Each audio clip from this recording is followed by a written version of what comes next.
Hello, everyone, and welcome back to the Star Wars Stuff Podcast, where we talk all things Star Wars. My name is Colin, I'm Ray. and Ray's back. I'm back, baby. We're back. We've been busy. I almost died. You've had some other stuff going on, Everything hit the fan all at the same time. and you know what? That's okay.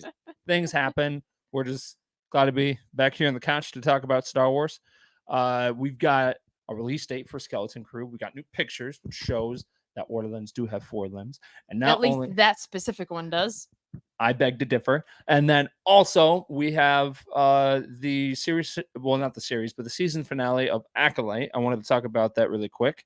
First, we wanted to thank all of our Patreon members for being part of Patreon.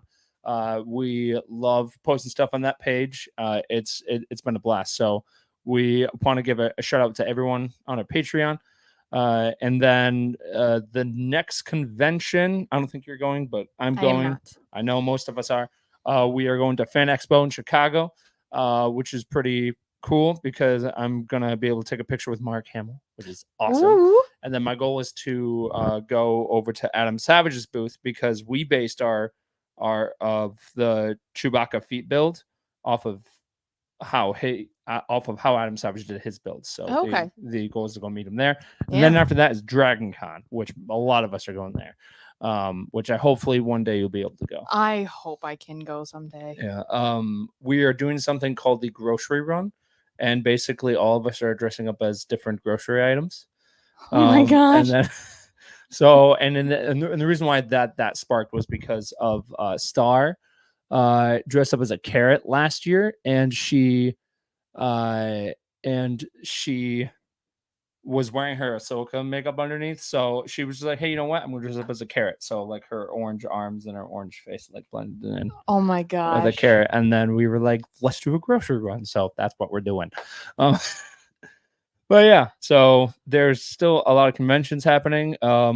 Shout out to David because he was over at San Diego Comic-Con and he was like crushing it with like of just going to the different areas and stuff. And shout out to Countdown City Geeks.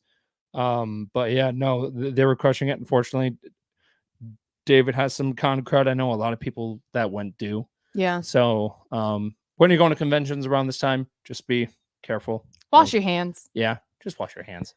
But yeah, so let's dive into it. I'm going to start off with Acolyte first.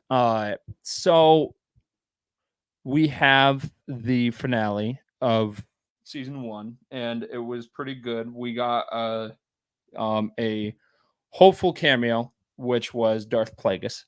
That was very, to me, it wasn't shocking. I know to most people it was, but it has really shaken a lot of people across the fandom because of, I guess, his age might not, match up with what the old canon timeline was, which is Legends, and then there were, it's just like, is he Chimere's master? Which I believe that the director did confirm that that Plagueis was, but Well, isn't like a big thing about Plagueis like how he evades death?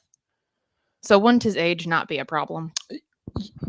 yeah, because if the quote goes, he could even manipulate the midichlorians to create life. So it could be. It absolutely could be. I was freaking out as soon as I saw him.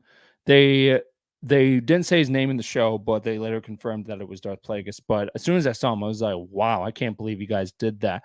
Now, my thing is going forward, how are you going to have him in the story and make it all make sense? Just because of, is the next season going to fast forward to where, it's maybe closer to the Phantom Menace, like even more than like 5 years, maybe like 20 years down the timeline? Like, how are you going to do that? But you also have to make it sense because you've got characters like Osha and Chimere and stuff that are on the younger side. So I'm curious on how they will pull that. But yeah, no, I'm very excited. Seeing him was very, very cool. And you really haven't read any of the High Republic stuff, right? I haven't, no. Oh, okay. Well, to me, the show felt like a High Republic novel. it just felt like one of the newer one of the newer High Republic books. So, and then we're getting that final phase, coming up and like, actually ending. And there's a lot of characters from that show that did pop up, which was super, super cool. Well, actually, one character, but there were a lot of elements from the books that popped up. But yeah, so overall, I thought the Acolyte was great. I think it had a slow start, kind of like the first season of Andor. But overall, I thought the show was pretty good, and the lightsaber fights were phenomenal. I think so.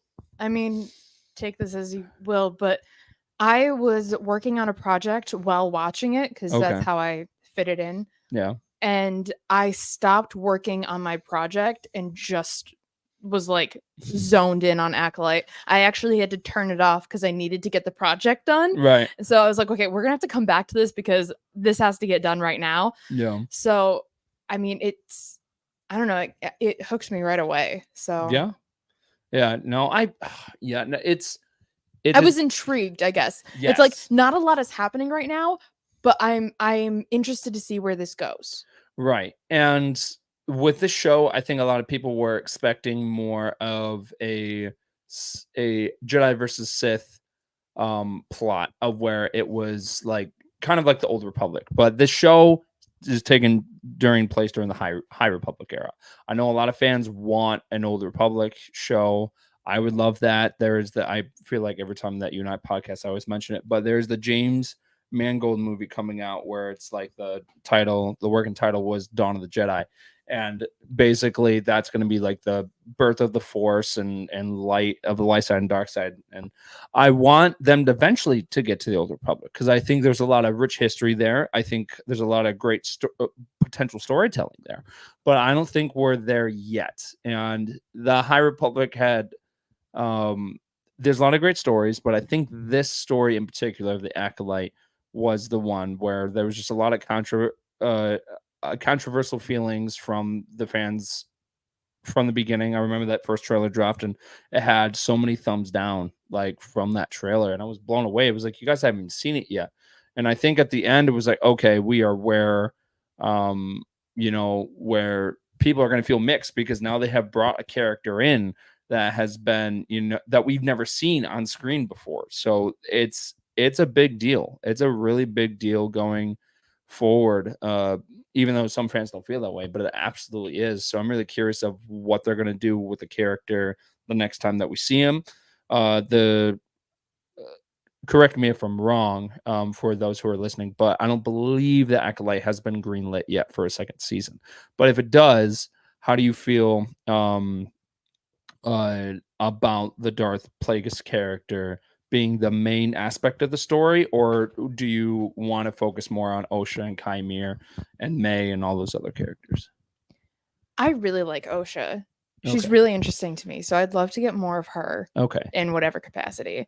Um, but yeah, I don't know because I feel like visually it was really good. I was obsessed with the costumes. Uh, like you said, the lightsaber fights were awesome. Yeah. Oh my gosh. Yeah. I No, it like was there was fantastic. just so much that was like there was so much to take in, and Yeah. it was a really pretty show. It was No, like I love the High Republic books, so I was so happy to see that aspect on, in live action. It was so cool of seeing the Jedi wear the robes where we've only seen it in the comics and stuff like that. So it was really, really cool to see it in live action from that era. It was awesome. yeah. So I just want more of that Yeah. kind of stuff. Just like really, really pretty things to look at. Yeah, yeah. Well, I mean, Everything just felt really dynamic. yeah. Like the sets and like I can't put it into words, but it just was so pretty.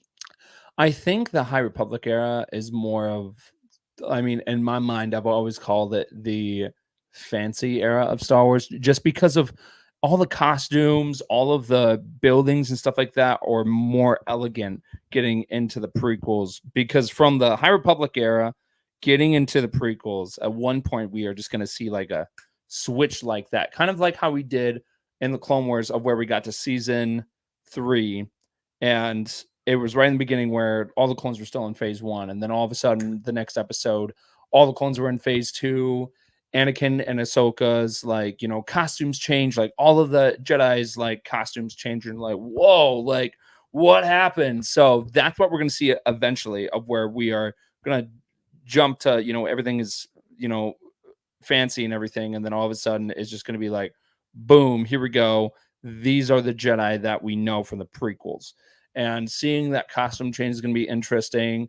Everything's going to be kind of like, not as elegant. It's going to go to that point that we see in the prequels, and it's going to be really interesting and see how we get there. And I think Darth Plagueis is going to have something to do with that. But yeah, so the the idea that the prequel costumes are not like elegant, like I understand what you mean. yeah.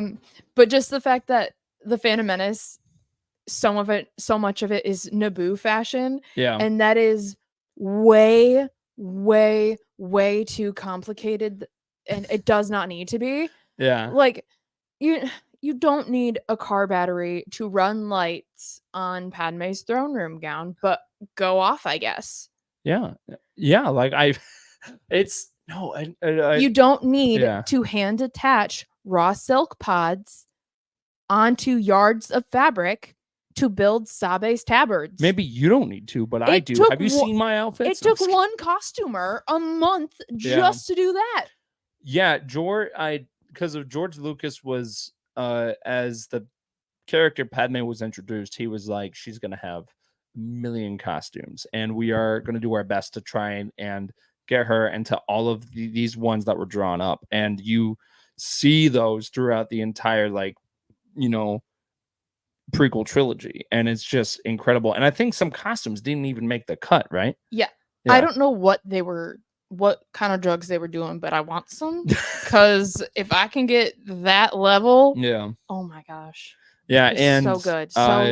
Man, there was one, so near the end, the Master Virstra, her outfit doesn't really, like, it's got the Jedi Knight symbol on it, but it's interesting because it's not the one that's pictured right there. There's another one.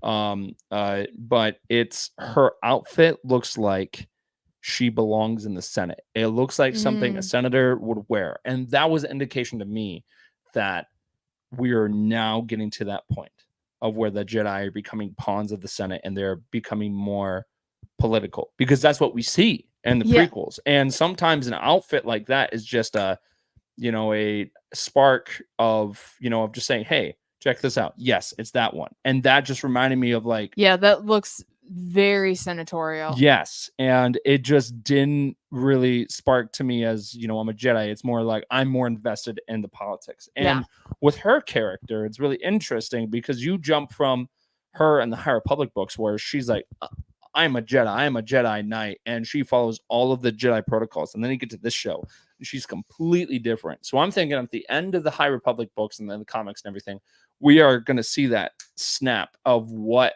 happened to make her switch, like of that switch in her brain, where it's going to be like, I'm more worried about what people say, because in the books, she didn't really care about that. But now she's at that point where she cares about what people think of the Jedi, of what people think about her in particular, and she's got to cover stuff up. So it's really interesting that that they, well, not interesting, it's more awesome that that her costume at the end to me was like, okay, she is very political now, and it's just the small things like that that can just say so much. It's the power of storytelling through costume. That's what I do as a costumer in theater.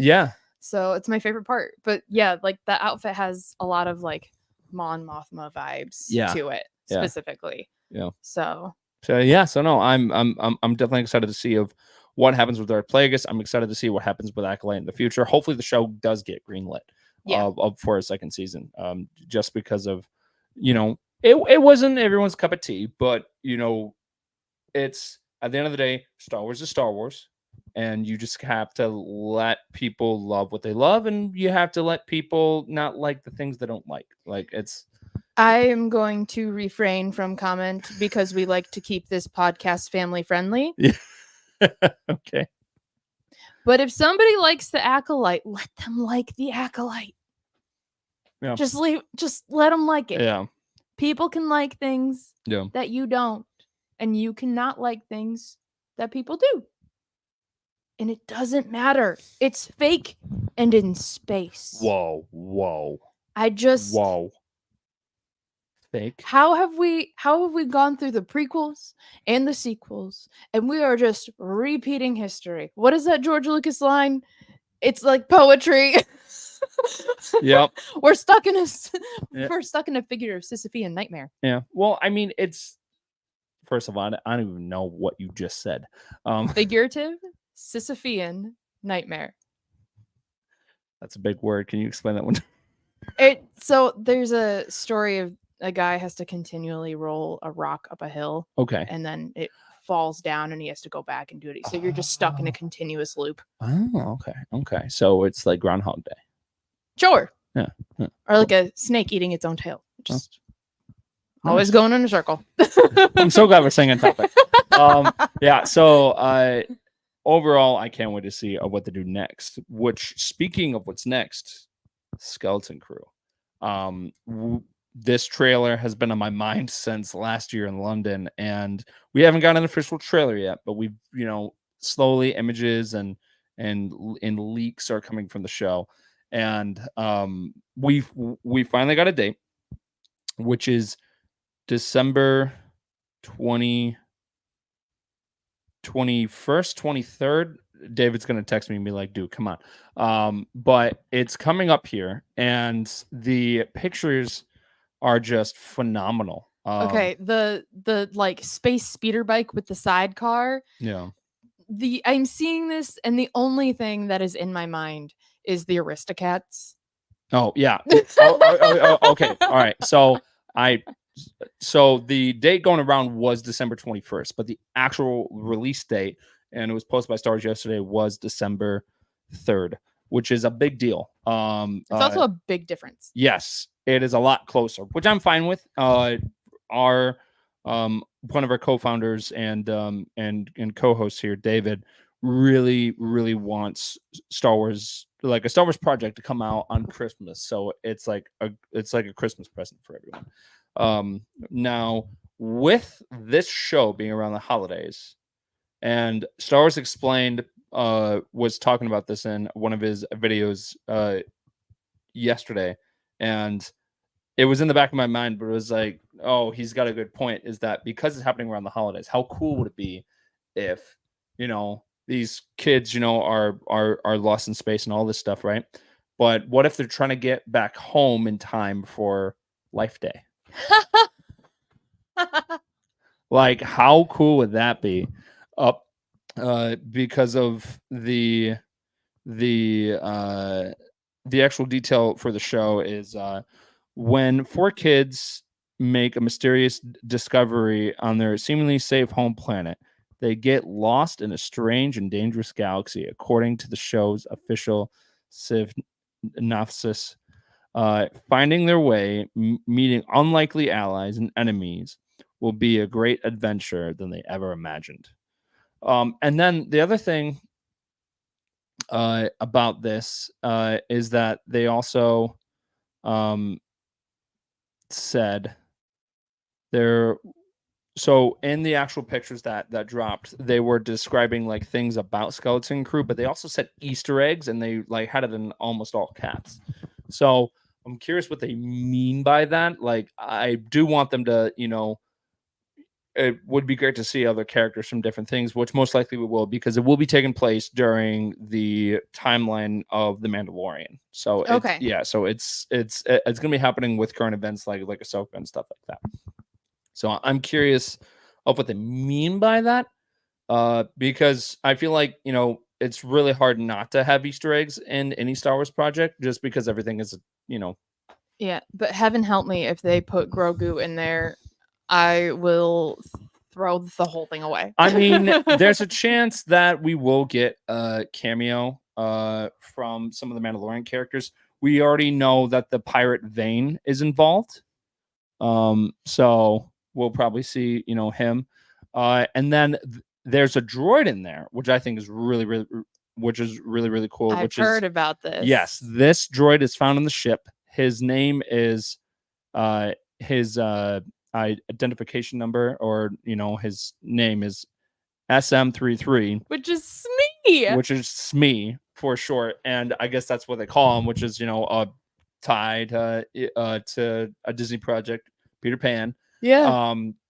And what's funny about that is they actually already had a character look a lot like Smee in the season 3 of The Mandalorian, when they actually had like the actual pirate ships. Oh yeah. That's right. That's right. Yeah. So I thought that was funny. So, but that makes sense because they're on a ship, and they're going off in space, and doing their own thing.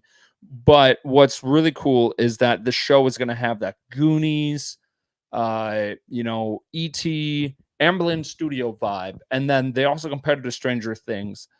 And I think that people need to understand is that just because there's kids in the show doesn't mean it's going to be a kids show. Right. And that's exactly what Stranger Things was, because as soon as people saw kids riding bikes, they're like, oh, okay, it's going to be like a kids show. But that show was not a kids show. No, I haven't seen it, but what I know is not a kids show. Yeah. So what we're going to see in this is going to take things back, and it's going to feel like we're traveling back in time to the 80s and all that stuff. And not only that, Phil Tippett has some involvement in the show, which he did a lot of the practical effects on the original trilogy.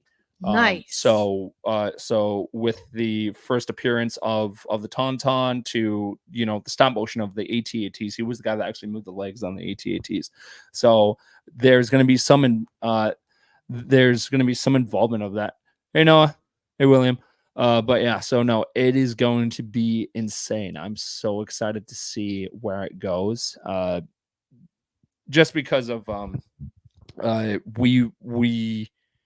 we really need to go back to the basics, and I think this is what the show is doing. And this is also the second most expensive show ever made in TV history. Yeah, so that's insane. Yeah, it's insane. And we also got all of the characters' names of the main kids. So we have KB, she's the one that's wearing like the visor. Mm-hmm. And then we have Fern, who is wearing like the brown leather jacket. And then you have Neil, which is my personal favorite already. Of course. Which is the ortolan, baby Max Rebo. Yep. And I think some people are saying that so Max Rebo just chooses to be naked, like that's a choice. And I'm like, listen, okay, it gets hot on Tatooine, he can wear a diaper if he wants to. You back off. It's just repeating the same like classic Disney characters, like Mickey Mouse wearing just shorts, Donald Duck wearing just a jacket. Yeah.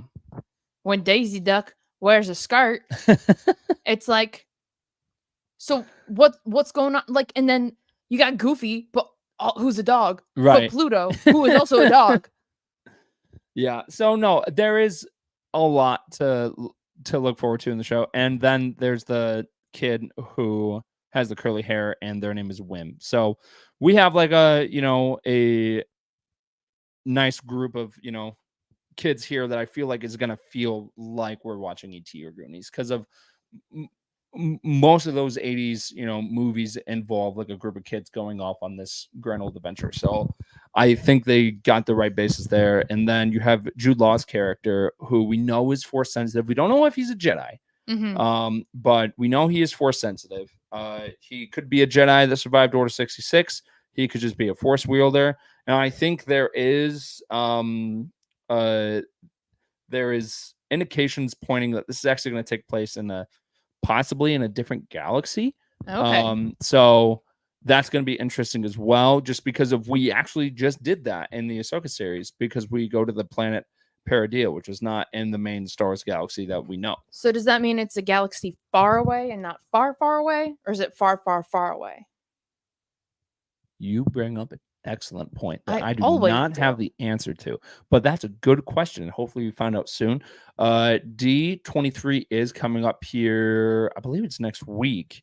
and most likely they're probably going to show the trailer for Skeleton Crew, which is amazing. I'm not going, but my wife is, so I told her if you have the chance to go to the panel, go, because it's going to be awesome, and most likely you'll see Neil of the actor who plays the young Ortolan on stage, so it'll be pretty cool.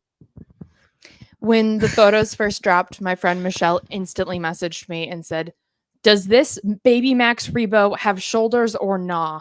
Yeah. Well, we have a debate coming up here soon. We were supposed to have it, but one of our friends ended up getting COVID from San Diego Comic Con, so we're postponing it. But that debate is going to be: does Max Rebo have 4 limbs or just 2? And I've got some pretty good arguments for the debate. I've got like a PowerPoint like planned out, so that's going to be fun. I would expect nothing less. Yep. So, but yeah, no. I'm so excited for the show. It's gonna be great. We also got a leaked Lego set that has hit some shelves already, but it's supposed to come out like sometime this August because the show was supposed to come out earlier last year and it didn't. So, well, not earlier last year, like late last year, but then because of the strikes and the writer strikes and everything, it pushed a couple of projects back, including Andor, because now we're getting Andor next year. But yeah, so I can't wait for the show to finally come out. And then in a couple of weeks here, we have the new game, Star Wars Outlaws. And that game is going to be the quotations first open world Star Wars game. And it's going to be really, really cool to explore more of the galaxy in that. You can play Sabacc. You can apparently go around and pet different Star Wars creatures as well. Kind of like how they have in the Hogwarts Legacy game. You'll just be walking around and you see a cat. You can like actually take a minute and like actually like pet the cat and stuff like that, because apparently there's a bunch around the castle. But there's a lot to look forward in that game. And then also that game takes place between the events of Empire and Return of the Jedi. So there's a lot happening with Crimson Dawn, you know, the Hutt Cartel, the Pike Syndicate, like, and then there's some other new crime syndicates that are being introduced. And then you also are going back to Tatooine. You are going back to Kajimi. You're also going to Canto Bight. Like, there's so many things from the sequels, from the originals, and then, you know, some, you know, kind of hints from the Clone Wars and stuff like that. So I think this game is going to be for all Star Wars fans. Again, you know, I've voiced about this, but, you know, as much as I love Kay Viss, she looks great. I wanted to customize his own character. And I know I've talked about that a lot, but I hope we get a game soon where we can customize our own character and then we can, you know, live out our Star Wars fantasies there. I think we'll still get this like in that game, but I really hope that we you know, eventually get a game where we can customize our own character. But yeah. I know you really don't game, but gaming all just goes right over my head. Yeah, so sounds cool. You're excited about it, so that's cool. Yeah, yep. And then we have Young Jedi Adventures coming out here in a couple of weeks as well. Which I watched that show all the way of the first season all the way through when I was latch hooking and making Chewy. And there's a lot of like, you know, things from that show that are from the High Republic series, and including some characters from the books, which was awesome. And it's definitely a kids show. It's meant for kids, but I love how it does fall in the lines of canon. So I love how they're keeping up with that, and it looks like that's what season 2 will be doing as well. But yeah, so that's really it for this episode. Is there anything else that you want to?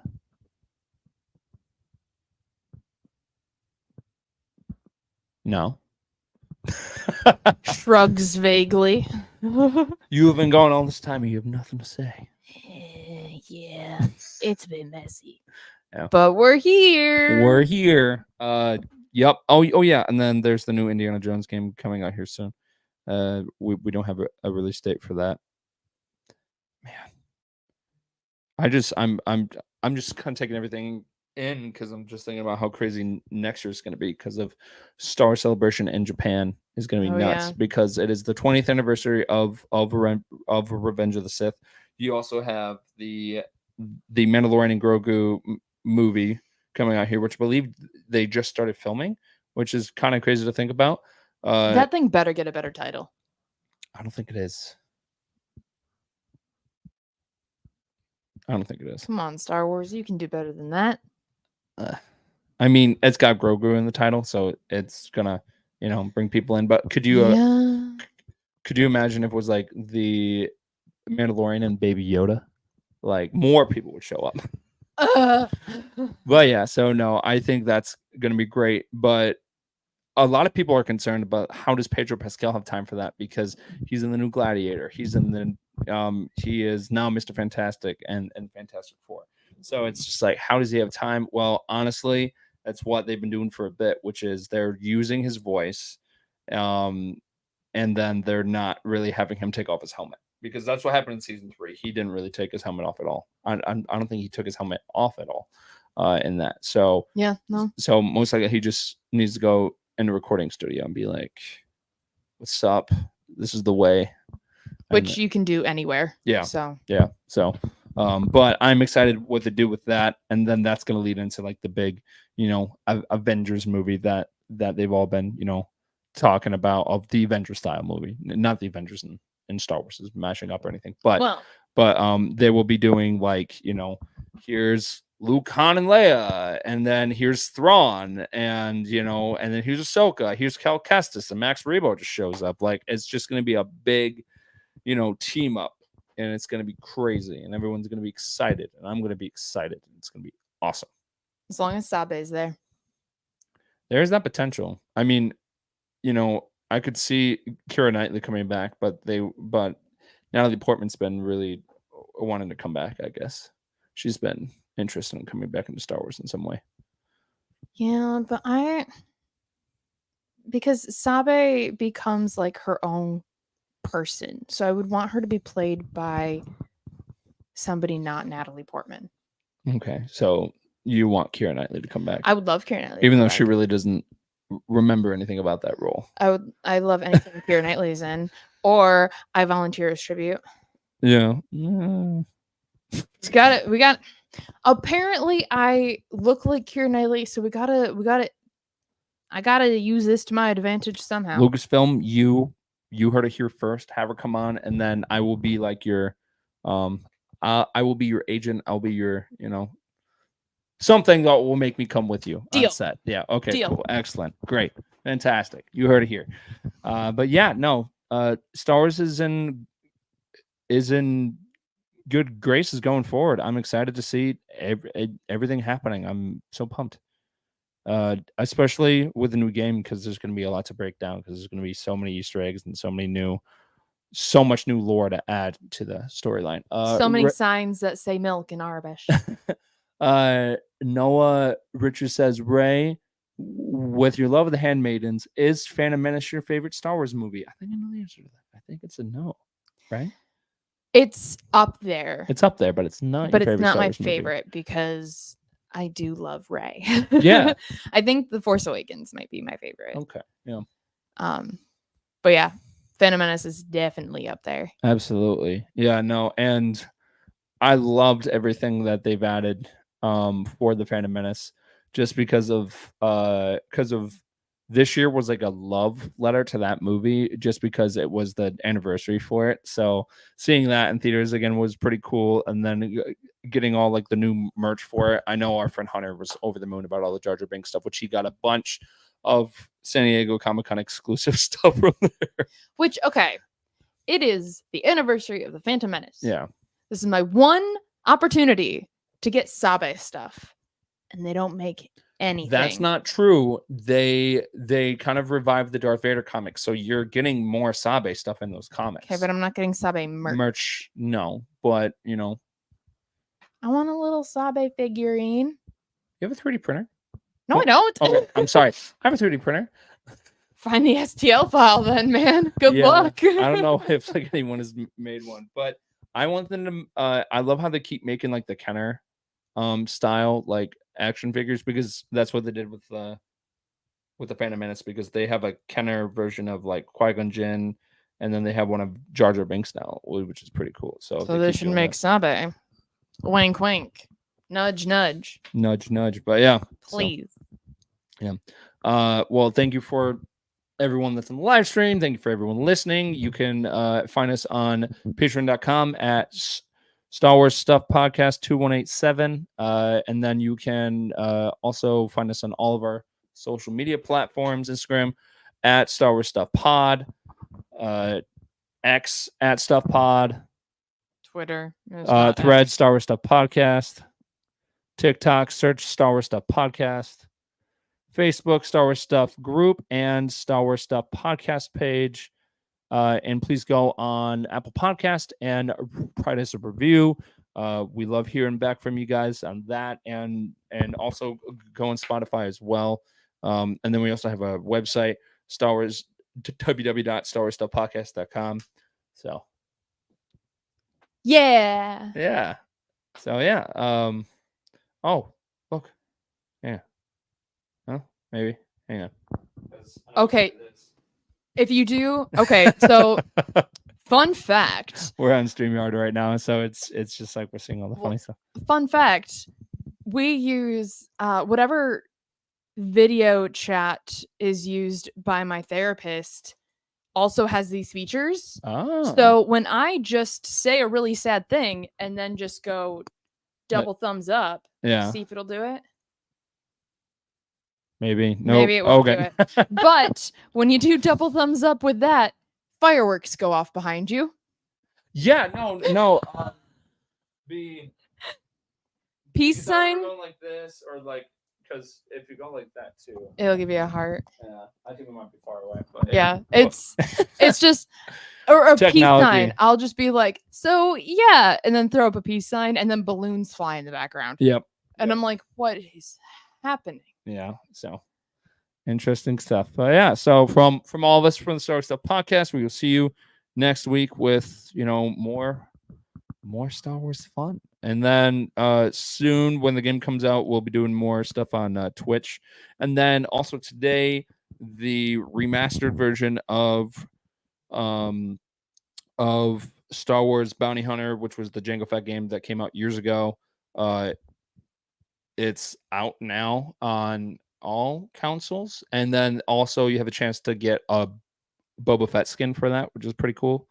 But yeah, so cool. Well, that being said, may the Force be with you. Always.